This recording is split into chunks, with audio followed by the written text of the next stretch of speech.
Imagine a world where your very survival hinged on the strength of your family, a time before hospitals, before pensions, before any kind of safety net you might recognize. Time when a cold night could claim a life and a cough could mean the end. What if you were old, frail, and utterly alone in the year 880, and what would become of you? Number 5. The chill of hunger and the empty hearth. Picture this. It's the year 880. The air bites with the crisp promise of winter, and the fields once brimming with life now lie fallow, resting beneath a thin veil of frost. For most, this means a time of drawing close to the warmth of a shared fire, of relying on the stores of grain, dried meat, and preserved vegetables laid down by a family unit working as one. But what if you were an elderly woman, perhaps a widow who had outlived her children, or whose kin had been lost to plague, famine, or the ever-present dangers of Viking raids that plagued the lands? There would be no bustling activity around you, no strong arms to split wood, no young eyes to spot the last wild berries clinging to their branches, no nimble fingers to mend a leaky roof. Your hearth, the very heart of any dwelling in this unforgiving age, would be cold, a stark symbol of your utter desolation. The most immediate and terrifying danger, the one that would haunt every waking moment and infiltrate every dream, would be the gnawing ache of hunger. Sustenance in the 9th century was not a given, was earned through relentless labor, through the careful management of the land, through the shared efforts of many hands. If you were an elderly woman, your body weakened by years of toil, perhaps bent by arthritis, your eyesight failing, you simply could not compete. You could not wield a heavy hoe in the fields, could not spend hours hunched over a grinding stone, could not chase down a nimble rabbit, or even stoop to collect firewood for long. Every calorie consumed was a precious resource. And without family, who would provide it? There were no shops to visit, no coins to exchange for bread for those who had nothing to sell. Your very existence depended on the generosity of others, a generosity that was often stretched thin even among families, let alone for a stranger. A historian looking back at the Anglo-Saxon charters and village records from this period might tell us of communities bound by necessity, where each household was a microcosm of survival.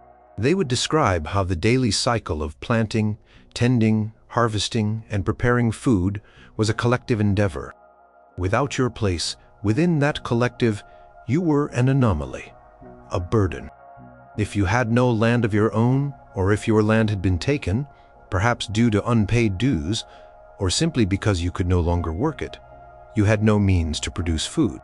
Your only recourse might be begging, a humiliating and often fruitless endeavor. Imagine the shame, the sheer terror of approaching a door, knowing that a refusal meant another day without food, another night with an empty belly. Children, perhaps initially curious, would soon learn to look away, and the adults, hardened by their own struggles, might offer a crust or a handful of peas. But this was charity, not a right, and it was never enough to sustain life for long. Chroniclers of the time, though focused on kings and battles, occasionally mentioned the plight of the poor, hinting at a brutal reality where the very old, the very young, and the very sick were often left to fend for themselves. If family failed them, beyond hunger, there was the biting cold, homes in 880. They were often simple wooden structures, sometimes made of wattle and daub, with thatched roofs. They offered shelter from the elements, but true warmth came from a constantly tended fire, fed by a steady supply of wood. An elderly woman alone would find it an immense struggle to gather enough fuel. The forests, though seemingly abundant, were dangerous places, full of wild animals and even wilder rumors. Carrying heavy logs back to a lonely hovel would be an impossible task for someone weakened by age and starvation. Without a fire, the dwelling became little more than a wind tunnel. The winter nights in northern Europe were long and cruel. Hypothermia, a silent and insidious killer, would creep in, chilling bones, slowing the heart, stealing breath away. It was a common end for those without the means to stay warm, a slow fade into the cold darkness. Then there was the constant threat of thirst. Clean water was not as readily available as it is today. Wells had to be dug, maintained, and often shared. Rivers and streams, though abundant, were often contaminated, especially near settlements where human and animal waste found its way into the flowing water. Fetching water, often from a distant well or stream in heavy buckets or earthenware jugs, was another physically demanding task.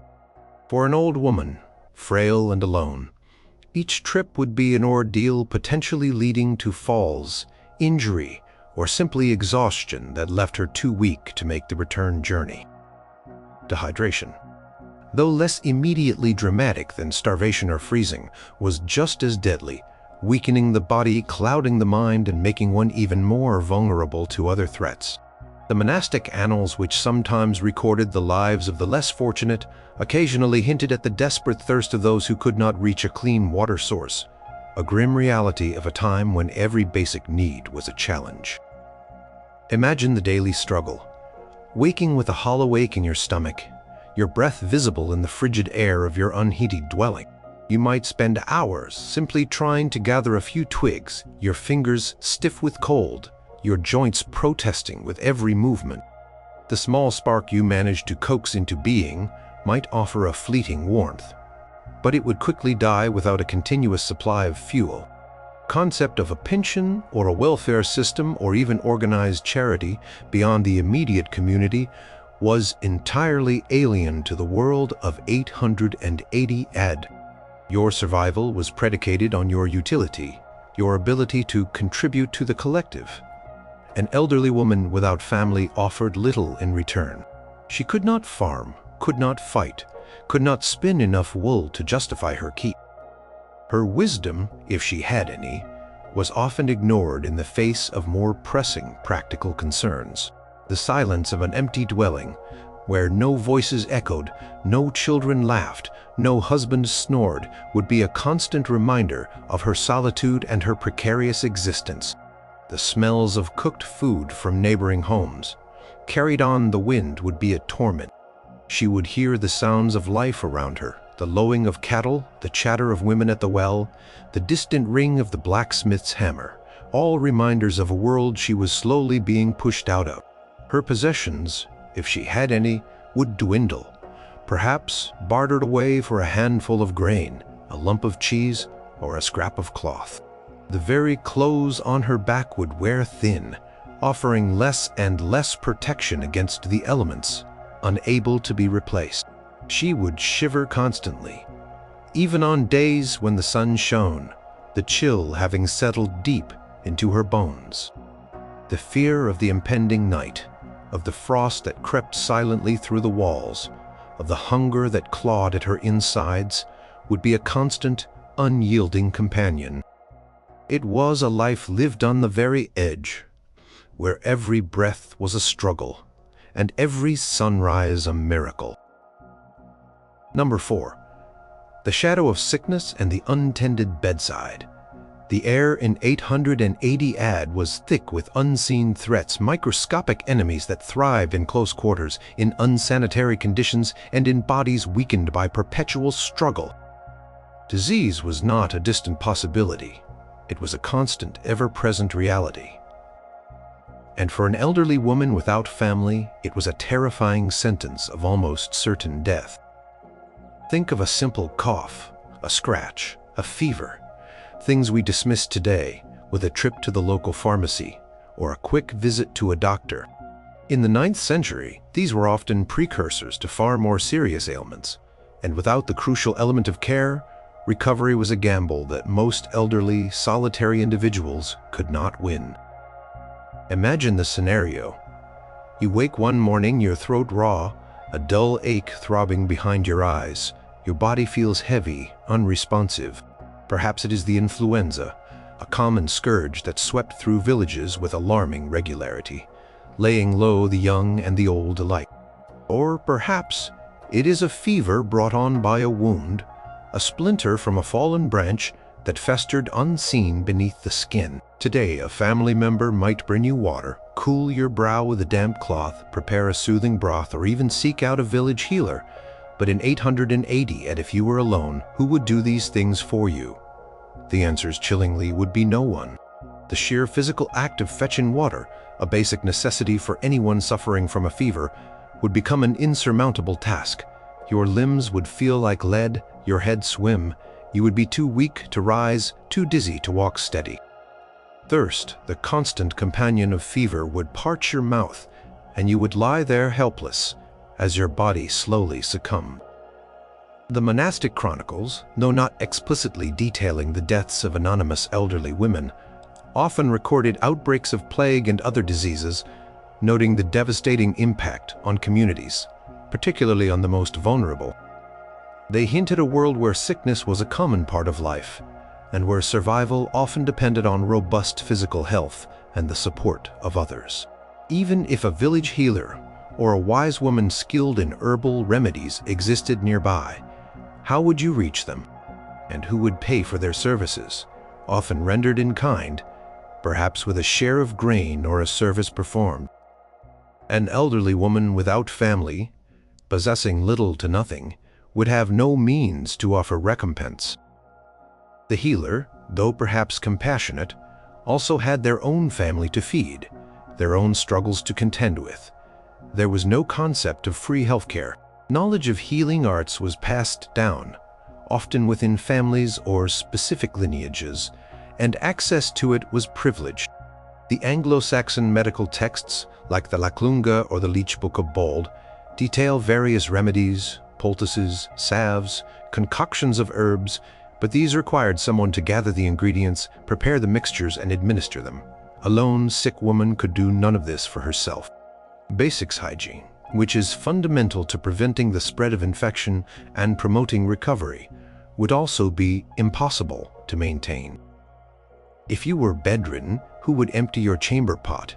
Who would wash your soiled clothes? Who would clean the dwelling that quickly became a breeding ground for pests and disease? The air in a small, unventilated hut would become thick and foul. Flies, drawn by the stench, would alight upon your skin, carrying with them even more illness. The lack of clean linens, the inability to bathe, the accumulation of waste, all these factors would contribute to a rapid decline, turning a treatable illness into a fatal one. The dangers of sepsis, a systemic infection often caused by untreated wounds or unsanitary conditions, were a constant threat. And without even the most rudimentary cleaning or care, it would claim lives quickly and brutally.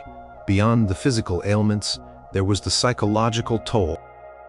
The fear of being sick alone, the dread of succumbing to a malady without a single comforting hand, without a familiar face, would be immense.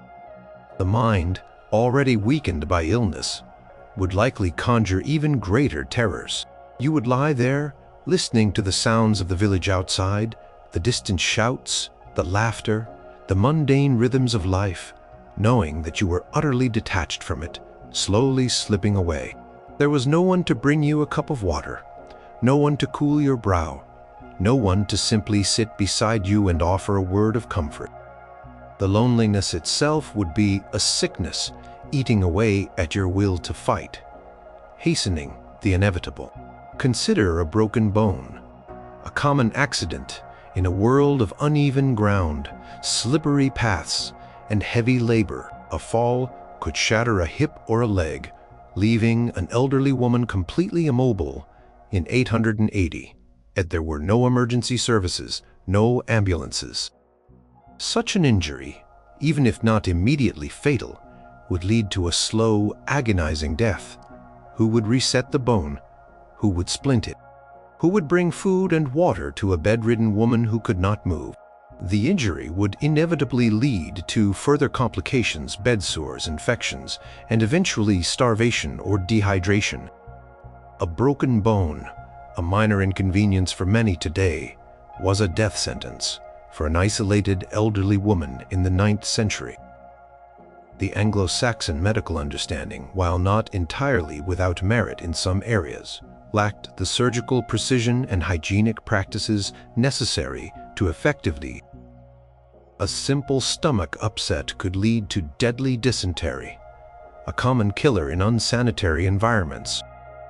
Without someone to notice the symptoms, to seek help, or to simply offer basic nursing, the body's natural defenses would be overwhelmed. Concept of a long-term care facility, a hospice, or even a basic infirmary for the general populace was centuries away. The local church might offer some charity, but their resources were always limited, usually reserved for the truly destitute or those who could offer some form of service.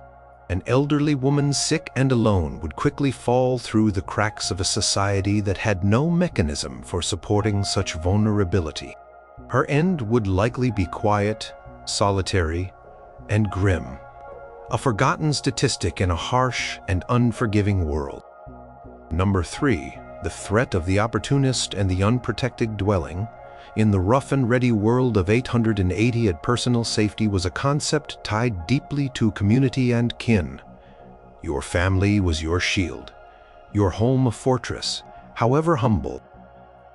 For an elderly woman, without this crucial protective layer, the world outside her door and even the space within became a terrifying landscape of potential threats. The opportunist, the desperate, the cruel, all found easy targets in those who had no one to stand for them. Imagine for a moment your dwelling, a small, perhaps dilapidated hut on the edge of the village, or even nestled precariously on common land. It is not secured by sturdy locks and bolts like houses today. Instead, it might have a simple wooden bar across the door, easily bypassed by anyone determined enough. Your windows, if you had any, might be mere openings covered by a flap of animal skin or a thin piece of wood, offering little protection from prying eyes or unwelcome intruders. This was not a world of police forces and formal legal systems designed to protect the most vulnerable. Justice, such as it was often meted out by the community, by the local lord, or through blood feuds. If you had no family to avenge a wrong, no strong sons or brothers to defend your honor or your meager possessions, you were utterly exposed. The most immediate danger would be theft. An elderly woman without family would likely possess very little, but even a few basic necessities, a well-worn cooking pot, a handful of dried grain, a worn blanket, a piece of firewood would be valuable in a subsistence economy. A desperate neighbor, a wandering rogue, or even a local bully might see her vulnerability as an invitation. They could simply walk in and take what they wanted, knowing there would be no repercussions. Who would she report it to? The local reeve or the lord's agent would likely dismiss her plea, preoccupied with more significant matters or unwilling to expend resources on someone who had no social standing or influential connections. The Anglo-Saxon laws, often recorded in texts like the Code of Alfred, focused on the theft of property and the compensation due. But the application of these laws often depended on the status of the victim and their ability to bring a case. A solitary elderly woman would have neither. Without protectors, an elderly woman was susceptible to assault, robbery, with violence, or worse. The casual brutality of the age, particularly outside the close-knit family unit, is difficult for us to comprehend. Raids by Norsemen were a constant threat in many parts of Western Europe during this period. But even within established communities, violence was a common feature of life. Disputes often escalated quickly, and the strong often preyed on the weak. An old woman, unable to defend herself, unable to call for help that would be heeded, was a prime target. The accounts from the period, while not always detailing individual cases, paint a picture of a society where might often made right and where those without physical or social power were at great risk. Monastic records, while often focusing on the suffering of their own communities, occasionally lament the general insecurity of the common folk, particularly those without patrons. Forced servitude or exploitation was another grim possibility. If an elderly woman was truly destitute, unable to feed herself, she might be coerced into a form of unpaid labor, essentially becoming a domestic servant or field hand for someone who would offer her only the barest subsistence in return. This wasn't outright slavery in the classical sense, but a form of indentured poverty, where her labor was extracted from minimal return and she would have no ability to escape her situation. She would be overworked, underfed, and treated with contempt, her dignity stripped away.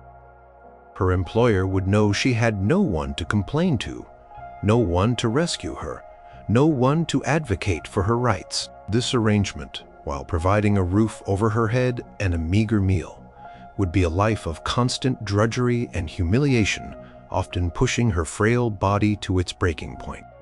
Furthermore, there was the danger of being seen as an outcast or a scapegoat. If she lived alone on the periphery of the community, she might be regarded with suspicion. In a world steeped in superstition, where illness, bad harvests, or unexplained misfortunes were often attributed to malevolent forces, an elderly woman living alone, perhaps with a peculiar habit or a strange look in her eye, could easily be accused of witchcraft.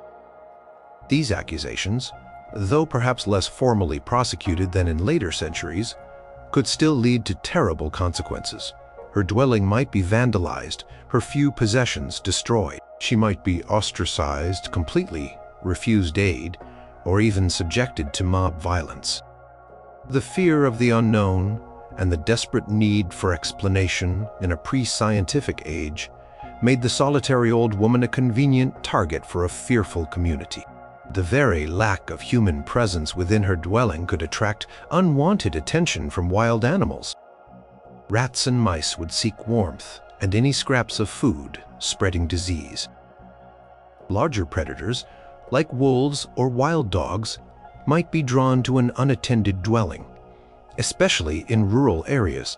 While less common inside a village, a woman living on the outskirts would be particularly vulnerable. Without a family to stand guard, to keep the dwelling secure, or to raise an alarm, she was at the mercy of the natural world's dangers. Finally, there was the quiet, insidious erosion of her sense of security. Every creak of the wood in the night, every rustle outside her door, every distant sound would be amplified by her fear and isolation. She would live in a constant state of anxiety, her heart quickening at every unfamiliar noise, knowing that there was no one to protect her, no one to come to her aid if danger truly arrived. The feeling of being perpetually vulnerable, of being a target, would wear down her spirit, making her even less able to resist the physical and psychological pressures bearing down upon her. Her dwelling, rather than being a sanctuary, would become a place of dread, a fragile barrier against a hostile world. Number 2, the whispers of suspicion and the cold shoulder of the community. In 880, community was everything. It was the bedrock of survival, the source of support, the very fabric of social identity. To be cast out, or to simply exist outside its protective embrace, was akin to a slow, social death far more insidious and painful than a quick physical demise. For an elderly woman without family, the cold shoulder of the community and the dangerous whispers of suspicion were ever-present threats that could lead to complete ruin. Imagine trying to navigate a close-knit village where everyone knew everyone else's lineage, their allegiances, their place in the pecking order. Your family name, your husband's status, your children's standing, these were your social currency. Without them, you were a cipher, a person without context. People would eye you with wariness, not necessarily malice, but a deep-seated suspicion. Why are you alone? What happened to your family? Was there a curse? Did you do something wrong? In a society that valued tradition and continuity, an individual who was a break from the norm, especially one as vulnerable as an elderly woman, often became an object of quiet fear and distrust. The first subtle danger would be the refusal of aid. Charity, when it existed, was primarily given to those recognized as part of the local community, often through the church or by the lord of the manor as a form of paternalistic control or piety. These acts were usually directed towards those who were known, who had contributed in the past, or who were seen as deserving members of the communal body. An elderly woman without familial ties would be an outsider. Her appeals for help, whether for a share of food, a place to mend her clothes, or assistance with a heavy task, would often be met with polite or not so polite refusals. People had their own families to feed, their own struggles. They could not afford to be generous to someone who had no reciprocal connection, who could offer nothing in return in a system built on mutual obligation. Chronicles of the monasteries, while sometimes detailing acts of charity, almost always contextualize it within the framework of supporting their own poor or those within the direct purview of their church or lord. Community, bound by shared agricultural cycles, shared beliefs, and shared fears, often sought scapegoats when things went wrong. A bad harvest, an outbreak of disease among livestock, a sudden unexplained death, these were often attributed to supernatural forces or malevolent individuals. An elderly woman living alone, perhaps on the edge of the village, or with a solitary disposition, would be an easy target. She might possess a knowledge of herbs that seemed suspicious, or her loneliness might be interpreted as a sign of ill will. The whispers would start subtly. She has strange eyes. Her cat is always watching. Ever since she came, the cows have been sick. These whispers, fooled by fear and ignorance, could quickly escalate into dangerous accusations, while the intense witch hunts of later centuries were still far off. The belief in malevolent magic and the ability of certain individuals to cause harm was deeply ingrained in the 9th century mind. If an elderly woman was accused of witchcraft even informally, the consequences could be devastating. She might be shunned completely, people actively avoiding her, refusing to speak to her, denying her access to the common well or the village market. Her isolation would become absolute. In extreme cases, mob violence, fueled by fear and superstition, could erupt, leading to her being driven from the village, her meager dwelling burned, or even worse. The laws of the time did not formally prosecute witchcraft as a widespread crime in the way they would later. But popular belief in local justice could be brutal and swift, especially for those without a voice or a protector. The lack of social interaction itself was a slow killer. Humans are social creatures. We thrive on connection, on conversation, on the feeling of belonging. For an elderly woman, the complete absence of daily human interaction would lead to profound loneliness and psychological distress. Imagine days, weeks, months passing without a single meaningful conversation, without a kind word, without the touch of another human hand. This profound isolation could lead to mental decline, to a loss of memory, to a deep and pervasive sadness that would make her even more vulnerable to other dangers. She might become disoriented, confused, making her even more susceptible to accidents or exploitation. The human mind, especially in old age, needs stimulation and connection to remain healthy. Without it, she would slowly wither away, her spirit eroding long before her body finally gave out. Furthermore, a lack of social standing meant a lack of protection against injustice. If her land was encroached upon, if her few belongings were stolen, if she was assaulted, there was no one to advocate for her. The local lord, the reeve, the assembly of elders, these bodies would listen to the voices of those with standing, those with families, those who could bring other strong men to their cause. An old solitary woman would have no such power. Her cries would be unheard, her grievances dismissed. She would be utterly defenseless against exploitation by more powerful individuals who might see her as a convenient target for land grabs or unpaid labor, knowing that no one would challenge them. The Anglo-Saxon legal codes, while attempting to establish some semblance of order, were often weighted towards protecting the property and interests of the powerful, and the vulnerability of a solitary individual was a serious handicap in seeking any form of justice. In a world where reputations were built and maintained through lineage and communal participation, an elderly woman without family simply had no reputation. She was invisible, a ghost haunting the edges of a vibrant community.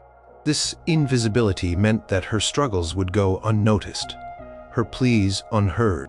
When she finally succumbed to hunger or cold or disease, her passing might not even register as a significant event. There would be no one to mourn her, no one to perform the customary rites, no one to remember her story. She would simply vanish, a forgotten life swallowed by the indifference of a society that had no place for those who had no family to uphold them. Cold shoulder of the community, born of suspicion, fear, and practical necessity, was a silent but deadly threat, ensuring that the solitary elderly woman faced her final struggles utterly alone. Number 1. The loss of the last refuge and the endless road ahead. The most terrifying prospect for an elderly woman without family support, and after facing down the relentless threats of hunger, sickness, violence, and social isolation, was the ultimate loss, the loss of her dwelling, her last refuge, and the grim reality of an endless, aimless wandering. A home, however humble, provided a barrier against the elements, a place to call one's own, a shred of dignity. Without it, you were truly adrift, a ghost before your time, condemned to a life of perpetual displacement and profound insecurity. Imagine this woman's home, perhaps a small one-room hovel. It may have been passed down, or perhaps she built it herself, piece by piece, over decades. It was her sanctuary, the only space where she truly belonged. But maintaining even a rudimentary dwelling in 880, it was a continuous effort. Roofs thatched with straw needed constant repair against rain and wind. Walls of wattle and daub cracked and crumbled, wooden supports rotted. Who would gather the reeds for the roof, the clay for the walls, the timber for the repairs? Who would climb onto the fragile roof or mix the heavy mud? For an elderly woman, her strength failing, her hands gnarled by age and work, these tasks would be impossible. Slowly, inexorably, her dwelling would begin to decay, offering less and less protection. The forces that could lead to the loss of this last refuge were numerous and brutal. Perhaps the dwelling was on common land, and a local lord, seeking to enclose more territory or consolidate his holdings, decided to remove her. Without a legal claim, without a family to defend her occupancy, she would have no recourse. She could simply be told to leave, and strong-arm tactics would ensure compliance.